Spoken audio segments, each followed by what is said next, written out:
Hey guys, today I'm going to be giving you my review of the Sportiva Wildcats trail running shoes. I've had these shoes for about a year.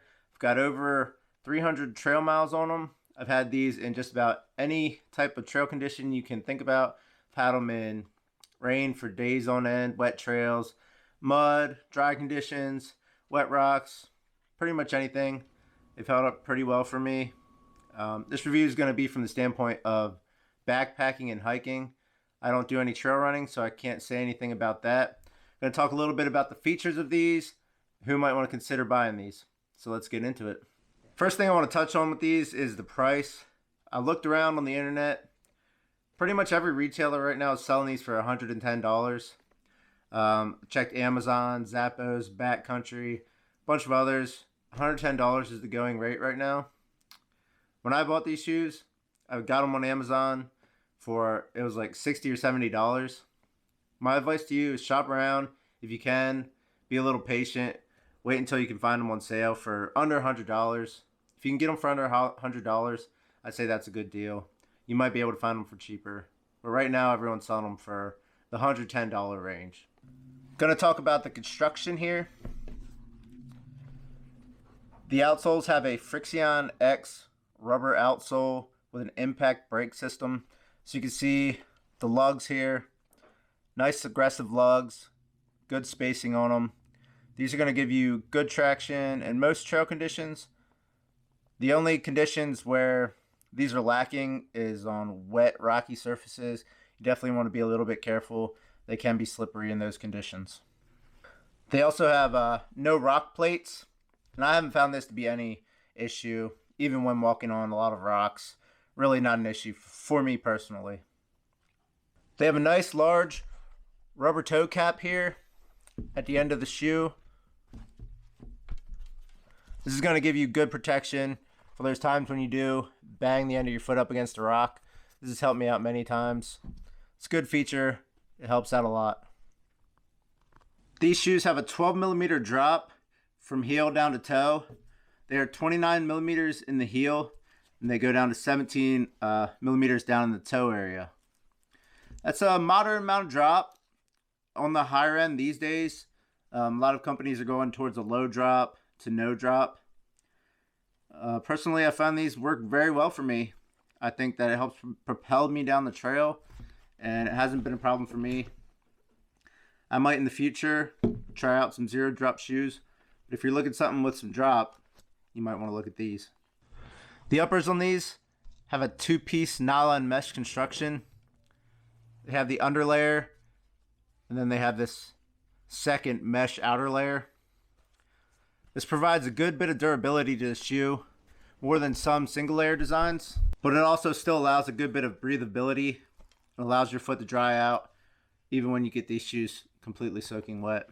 The tongue here free floats underneath a piece of mesh up here.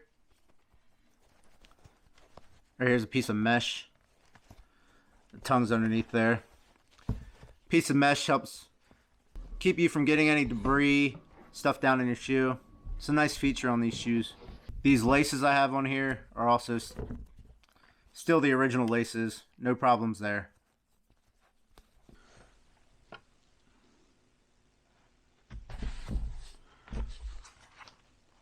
The weight on these comes in right at 16.2 ounces per shoe.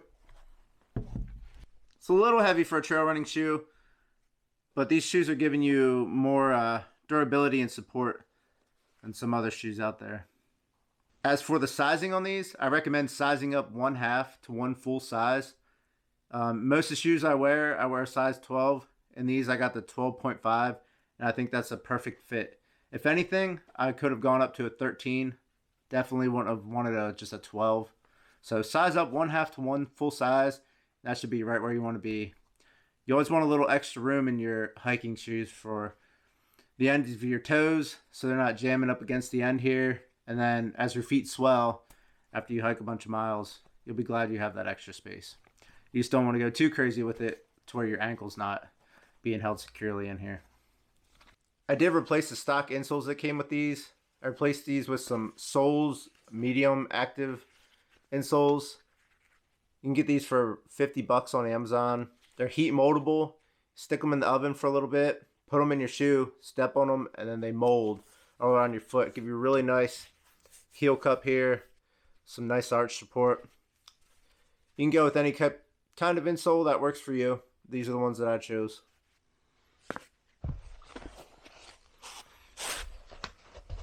Stick these insoles back down in there.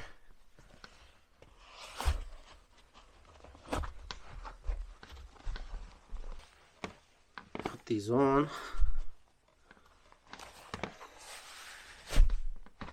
I wear a darn tough quarter hiker with these. I find it to work very well.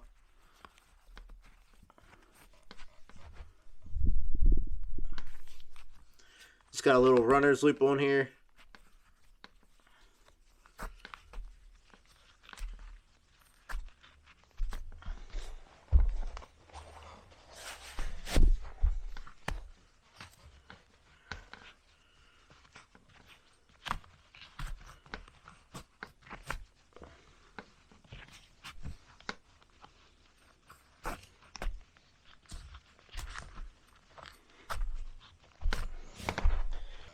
So there's the shoes on my feet. Fit really good. They have this, I think they call it Transkinetic Heel Stabilizer. It's this little piece of plastic, runs from down here up through around the back, and that just helps get your ankle supported and locked really well in here in the back of the shoe. Great fit back through here. The fit through the midfoot is pretty snug. You know, you can adjust this with how tight you lace your shoes, but fits well down through there. Say adequate room in the toe box. It's enough. You could definitely use a little more, but it's acceptable, and that leads to your toes. They kind of want to push out against the end of these toe box after a while. As you can see, that's the main durability point here, where my toe, I believe it's my toe just trying to push out the side. It could be from also kicking rocks. I'm not positive. As far as durability is concerned, these shoes were acceptable.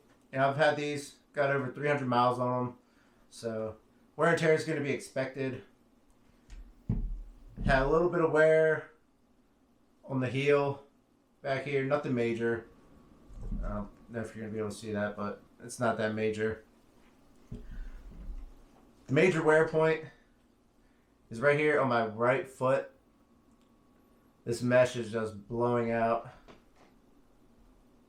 The upper layer is completely separated, and my toes pushing out the under layer. I can even fit my finger in here now. So not a lot of life left on these. I'm trying to maybe get one or two small trips out of these. I would maybe like to be able to get a little more out of these, but every pair of shoes is going to be different. You never know what you're going to get out of them. Different trail circumstances. Maybe I kicked a bunch of rocks with this shoe. I'm not sure. Because it hasn't done it on this side. Just a little bit starting. So it makes me wonder, you know. Not sure why I did it so much on this side. Who is this shoe for? This shoe's for anyone looking for a solid shoe for backpacking or hiking.